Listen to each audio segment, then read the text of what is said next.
Good morning, dear students. In the previous class, we have started with a chapter that is Fundamental Unit of Life. हमने ये chapter start किया था और हमने ये बात की थी that what is the fundamental unit of life? हर एक ऑर्गेनिज्म का सबसे बेसिक यूनिट क्या होता है? तो after a certain experiment which was activity 5.1, we have concluded that what is the fundamental unit of life? It is a cell. Cell जो होता है वो लाइफ का सबसे बेसिक यूनिट, लिविंग ऑर्गेनिजम्स का सबसे बेसिक यूनिट होता है. ये हमने कैसे प्रूव किया था? We have proved this with an experiment done on an onion peel. We took an onion bulb लेके उसको कट किया था, राइट. फिर कॉन्केव साइड से हमने एक थिन सा लेयर, एक ट्रांसपेरेंट सा लेयर रिमूव किया था with the help of forceps. फिर उसको हमने वॉच ग्लास में रखा था. वॉच ग्लास से लेके हमने उसे स्लाइड पे रखा था and on that slide we had added a drop of safranin. Due to safranin, the cells, that is whatever is present within that peel, is going to be stained by which color? Pinkish red in color. और फिर जब हम उस slide को microscope पे उसके ऊपर cover slip रखा और फिर हमने उसे माइक्रोस्कोप में ऑब्जर्व किया. तो माइक्रोस्कोप में ऑब्जर्व करने पर हमें क्या देखने को मिलता है? वी गॉट सम स्ट्रक्चर जो हमने लास्ट लेक्चर में यहाँ पे ड्रॉ किया था. That what do we observe? We observe certain similar type of structures. So what were these structures? These structures were known as the cells. फिर हमने ये देखा कि if we take a large sized onion bulb, अगर हम बड़ा size का onion bulb ले रहे हैं तो क्या ये स्ट्रक्चर्स बड़ी साइज के हैं? Then it was said as no. Even whatever size of organism or whatever type of onion bulb you take, the cells, that is the structure that was present, is going to remain the same in size. वो nearly same ही रहता है हर एक onion bulb में. It doesn't mean that large size organisms have large size cells. जैसे कि elephant है या तो फिर blue whale है, उसके सेल्स कोई बड़ी साइज के नहीं होते. सेल्स तो होते हैं छोटी ही साइज के और नियरली सिमिलर साइज के ही सेल्स होते हैं. पर वही सेल्स अगर ओनियन बल्ब में देखें और वही सेल्स अगर व्हेल की बॉडी में देखें तो सेल्स अलग होंगे, राइट. किसमें अलग होंगे? अपने शेप में, अपने साइज में अलग होंगे. ये चीजें हमने लास्ट लेक्चर में ऑलरेडी डिस्कस की थी. Now we are moving forward. That we said that these structures were known as what? Cells. और एक चीज जो हमने इंपॉर्टेंटली डिस्कस की थी वो थी डिस्कवरी ऑफ सेल. सबसे पहली बार सेल्स किसने ऑब्जर्व किए थे? Yes, you are right, Robert Hooke. Robert Hooke ने सेल सबसे पहली बार ऑब्जर्व किए थे और तब उसने टर्म दिया था सेल्यूले. और उसने ये किसमें से किया था? From the cork of a bark of the tree. Tree के बार्क में एक सब्सटेंस होता है जिसे कहा जाता है कॉर्क, और ये कॉर्क को थिन सेक्शन लेके माइक्रोस्कोप में स्टडी करने पर उसने देखा था some honeycomb like structure and he used the word cellulae which means a little room. A little room मतलब बाहर क्या होता है? बाउंड्रीज होती है और अंदर क्या होता है? एम्प्टी स्पेस होता है. तो अकॉर्डिंग टू हिम उसे नहीं पता था कि सेल के अंदर क्या प्रेजेंट है, तो उसने बोल दिया कि अंदर एम्प्टी स्पेसेस हैं और बाहर क्या है? बाउंड्रीज है. ऐसे स्ट्रक्चर्स देखने को मिले थे. But that was before the discovery of magnifying lens, before the discovery of the microscopes. He prepared his own crude microscope for his study. तो आगे हम देखते हैं कि ये जो स्ट्रक्चर्स हमने देखे, राइट, ओनियन बल्ब के अंदर जो पूरा ओनियन बल्ब बनाते हैं वो स्ट्रक्चर्स हैं क्या? That structures are cells. So it was found that all the living organisms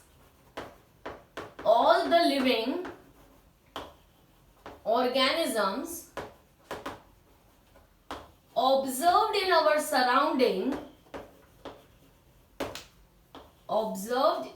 our surrounding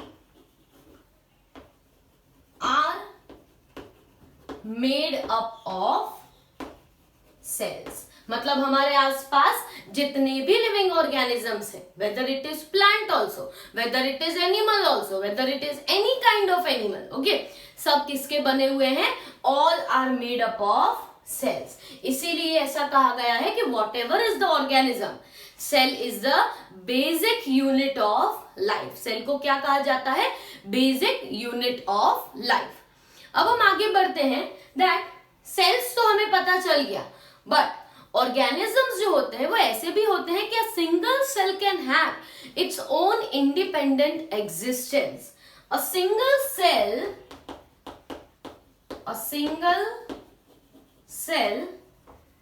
can have its own independent existence. Independent existence मतलब क्या?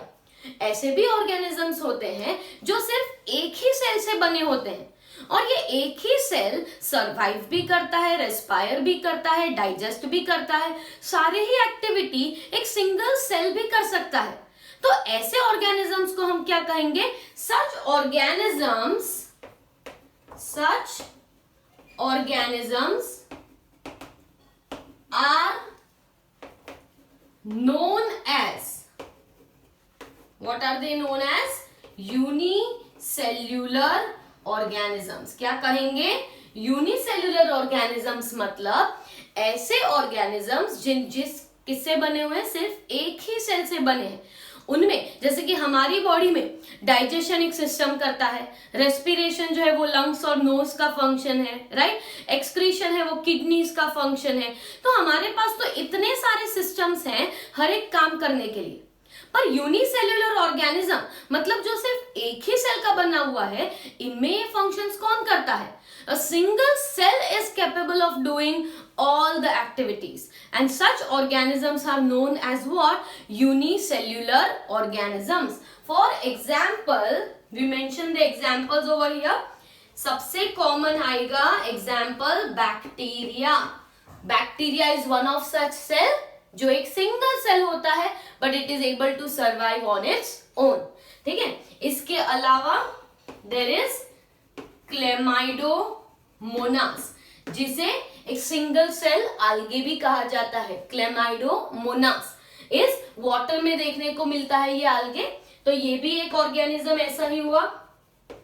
Another organism is amoeba. Another organism is paramecium. तो हम क्या कहना चाहते हैं कि ऐसे ऑर्गेनिजम्स जो एक सिंगल सेल से ही बने हुए हैं, मतलब उनमें ज्यादा सेल्स हैं ही नहीं, तो single cell organisms are known as unicellular organisms, जैसे कि अमीबा, पैरामीशियम, क्लेमाइडोमोनास और bacteria. Right. So after the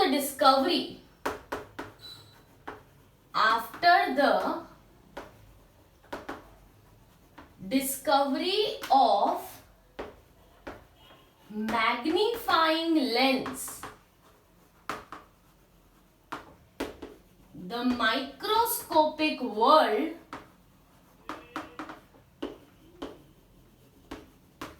came into existence. तो ये सारे माइक्रोस्कोपिक सेल्स कब देखने को मिले थे? After the discovery of magnifying lens. मतलब एक बार मैग्नीफाइंग लेंस डिस्कवर हुआ, उसी के बाद ये सारे माइक्रोस्कोपिक मतलब यूनिसेल्युलर ऑर्गेनिजम्स देखने को मिले थे. पर ऐसे भी ऑर्गेनिजम्स होते हैं जिसमें सेल्स कंबाइन होते हैं to form different parts of the body, different parts of a single body, and they perform different functions. Such organisms are known as multicellular organisms. Right? जैसे यूनिसेल्युलर होते हैं वैसे क्या होते हैं? Multicellular organisms. तो हम ये पॉइंट मेंशन करते हैं that cells combine to form different parts of a single body, assuming different functions.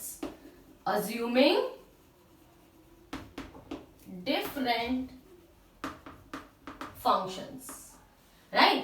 क्या होता है कि कई बार जैसे सिंगल सेल ऑर्गेनिज्म में तो हर एक काम कौन करता है? सिंगल सेल ही करता है. बट मल्टीसेल्यूलर जो ऑर्गेनिजम्स होते हैं उनमें क्या होता है कि सेल्स जो होते हैं वो कंबाइन होके बनाते हैं टिश्यूज, टिश्यूज कंबाइन होके बनाते हैं ऑर्गन्स, और ऑर्गन्स जो होते हैं वो जब कोऑर्डिनेटेड वे में काम करते हैं तो बनता है ऑर्गन सिस्टम। तो हमारी बॉडी में अगर हम बात करें कि हमारे पास डाइजेस्टिव सिस्टम है जिसमें हमारे पास बकल कैविटी है, फूड पाइप है, हमारे पास स्टमक है, इंटेस्टाइन है, तो ये स्टमक, इंटेस्टाइन, फूड पाइप ये सब बनते किसमें से है? सेल्स में से ही बने हैं। बट सेल्स कंबाइन होके क्या बनते हैं? टिश्यूज बनते हैं और उनमें से बनते हैं ऑर्गन्स, और ऑर्गन्स जब कोऑर्डिनेटेड वे में काम करते हैं तो बनते हैं ऑर्गन सिस्टम्स। मतलब हमें कॉम्प्लेक्सिटी जो है वो ज्यादा होती है। तो यहाँ पे सेल्स जो होते हैं वो क्या करते हैं? वो कंबाइन होते हैं। कंबाइन होके क्या करेंगे? दे will be forming different parts. Different parts मतलब अलग अलग तरह के टिश्यूज फॉर्म करेंगे, और ये जो टिश्यूज हैं वो सारे ही एक ही ऑर्गेनिज्म के अंदर प्रेजेंट है, इसीलिए लिखा क्या है? Present in a single body. एक ही ऑर्गेनिज्म में प्रेजेंट है, और वो क्या करेंगे? दे will B assuming different functions. अलग अलग काम होगा, क्योंकि स्टमक के सेल्स का काम अलग है, लीवर के सेल्स का काम अलग है, राइट? तो अलग अलग फंक्शंस अज्यूम करेंगे। तो सच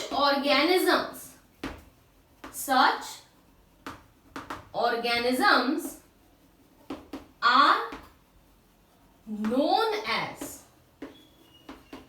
multicellular organisms। इन्हें हम क्या कहेंगे?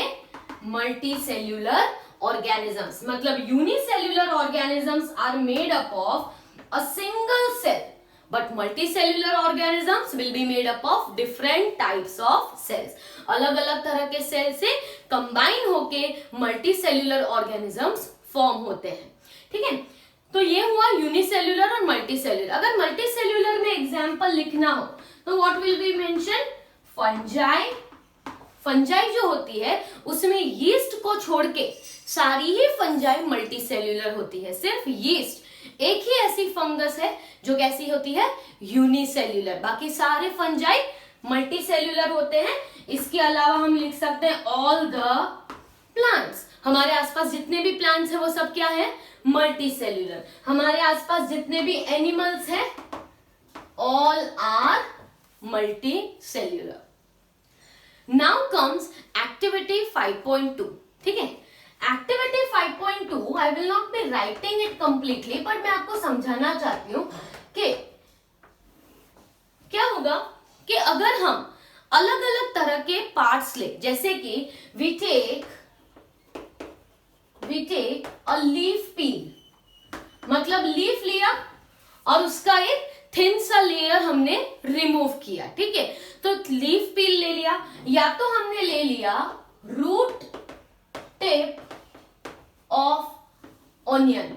अगर आपने कभी ऑनियन को सॉइल में रखा हो तो आप देख सकते हो कि with in 2 to 3 days white colour के छोटे छोटे रूट्स ग्रो हो जाते हैं। तो रूट टिप्स ले लेते हैं ऑनियन की, या तो फिर ऑनियन पील ले लेते हैं, ऑनियन पील, या तो फिर हम चीक सेल्स ले लेते हैं, राइट? चीक, हमारे चीक्स के सेल्स ले लेते हैं। तो कोई भी अगर इसमें से हम स्ट्रक्चर देखें तो हमारा पहला क्वेश्चन है that are all cells same in size and shape, right? हमारा पहला क्वेश्चन ये है कि क्या ये सारे सेल्स, मतलब लीफ पील का सेल, रूट टिप का सेल, ओनियन पील का सेल, या तो चीक सेल्स, क्या ये सारे सेल्स साइज में सेम है, शेप में सेम है? तो फर्स्ट हमारा आंसर क्या आएगा? No. If we observe it in microscope, what do we see? That cells are different in their shapes and in their sizes. और ये शेप और साइज किस पे डिपेंड करता है? It depends upon the function of the cell, right? जैसे कि nerve cells होता है, उनका फंक्शन क्या क्या होता है कि मैसेज को कंडक्ट करना from brain to different parts of the body. इसीलिए नर्व सेल्स कैसे होते हैं? इलोंगेटेड होते हैं, राइट? फिर मसल सेल्स जो जो होते हैं वो कैसे होते हैं, जिनके पास कॉन्ट्रैक्शन की एबिलिटी हो, क्योंकि मसल्स कॉन्ट्रैक्ट होते हैं तभी हमारी बॉडी वर्क करती है। तो हर एक सेल का जो शेप है वो अलग क्यों होता है, क्योंकि उसका फंक्शन अलग होता है। So that is the reason that all the cells will not be of the same shape and size. Do all have same structure? Do all have same structure?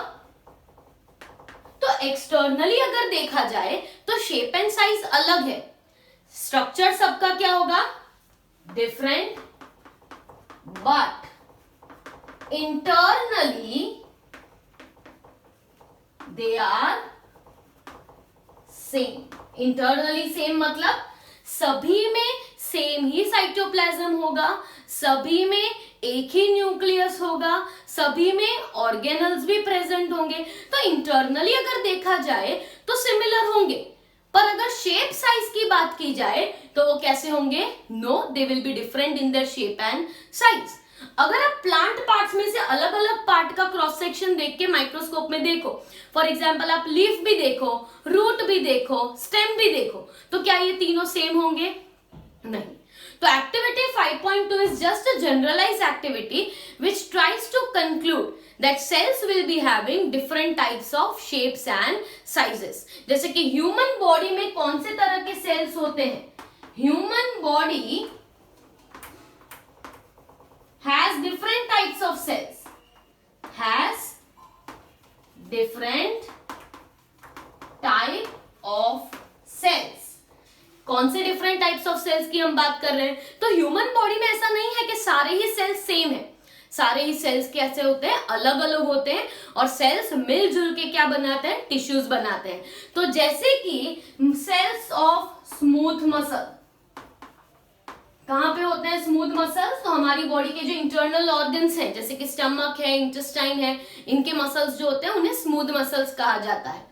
ठीक है, तो स्मूथ मसल्स होते हैं हमारे पास। दूसरे कौन से सेल्स हैं? ब्लड सेल्स होते हैं हमारे पास, राइट। हमारे पास नर्व सेल्स होते हैं, males have sperm cells, female has egg cell. तो अलग अलग तरह के सेल्स होते हैं। तो ये सारे सेल्स क्या दिखने में सेम है? नहीं। शेप में सेम है? नहीं। पर इंटरनली देखा जाए तो सब में साइटोप्लाज्म है, सबके अंदर ऑर्गेनल्स है, सब में न्यूक्लियस है। तो इंटरनली कई सारी चीजें सेल्स में सेम होती है, पर शेप और साइज में ये वेरी कर सकते हैं। तो आज हमने थोड़ा बेसिक देखा है। Next we will talk about discoveries, different discoveries made by different researchers regarding cell and the concepts of the cell.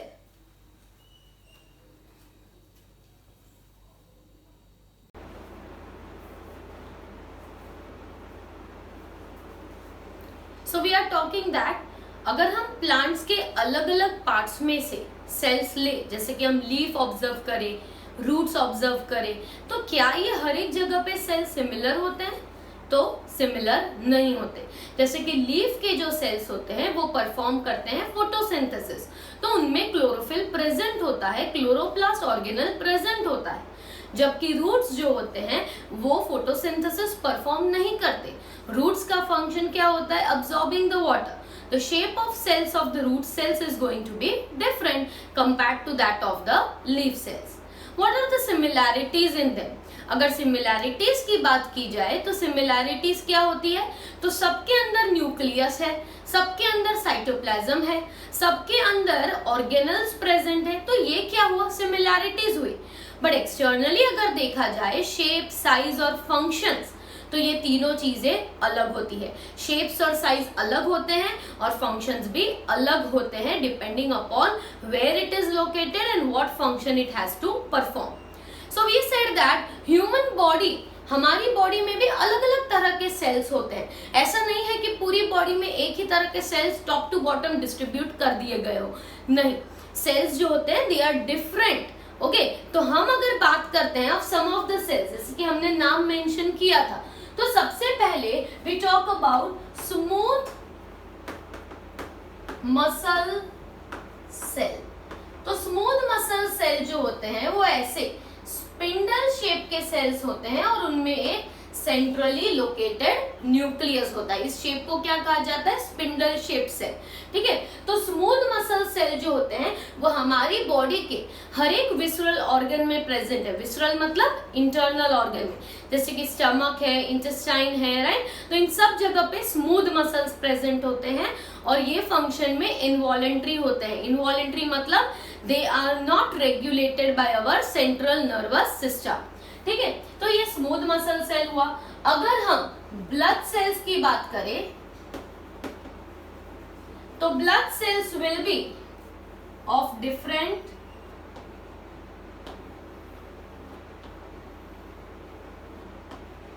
Blood cells जो होते हैं उसमें अलग अलग तरह के ब्लड सेल्स आते हैं। जैसे कि WBCs जो होते हैं उनका शेप समवॉट अनइवन होता है और उनका न्यूक्लियस भी थोड़ा अलग शेप का होता है।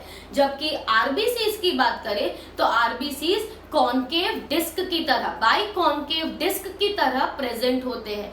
तो कोई सेल्स बाइकॉनकेव डिस्क की तरह है और कोई सेल्स अमीबॉइड शेप इरेग्युलर है। तो हमारे ब्लड सेल्स जो होते हैं उनके वेरिएबल शेप्स होते हैं। ठीक है, ये हुई ब्लड सेल्स की बात। इसके अलावा अगर हम देखें तो we are also having nerve cell. तो हमारा जो नर्व सेल है दैट विल बी हैविंग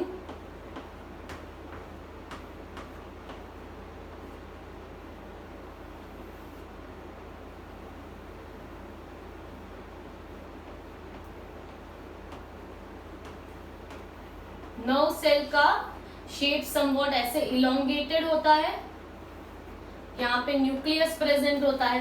तो नर्व सेल जो है वो ऐसा सर्कुलर की स्पिंडल शेप नहीं है, instead it is very long conducting cell, right. ये क्या करता है? इंपल्सेस, मैसेज को पास करता है from sense organ to brain and from brain to different organs of the body. ये ऐसे इंपल्स ट्रांसमिशन का काम करता है और ये नर्व सेल जो है वो सबसे one of the longest cells of the body, one of the नहीं, ऐसा तो कह सकते हैं कि it is the longest cell of our body. कई कई nerve cell about 30 centimetre long भी हो सकते हैं। तो ये था नर्व सेल। अगर हम बोन सेल्स की बात करें तो बोन सेल्स जो होते हैं वो इरेग्युलरली या तो फिर स्टार शेप्ड सेल्स होते हैं।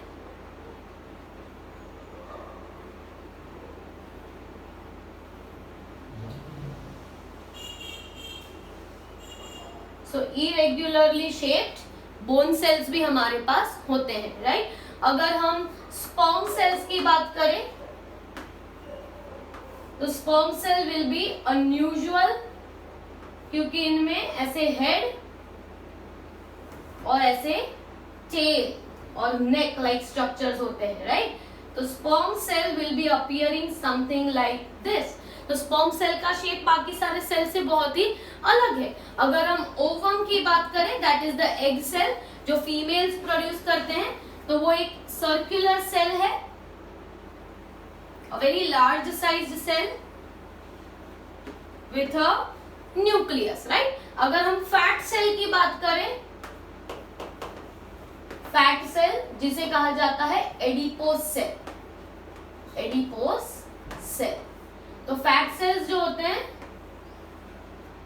वो थोड़े ऐसे इरेग्युलर शेप नहीं पर सर्कुलर या ओवल शेप के होते हैं और इनमें पूरी ही जगह पे फैट स्टोर हो जाता है और इनका जो न्यूक्लियस रहता है वो साइड पे आ जाता है, क्योंकि बाकी की पूरी प्लेस जो है that is been occupied by the fat. ये बीच में जितनी भी जगह दिख रही है उस सारी जगह पे फैट्स एक्यूमुलेट हो जाते हैं, तो न्यूक्लियस जो है वो पेरीफेरी पे, बाउंड्री पे आ जाता है।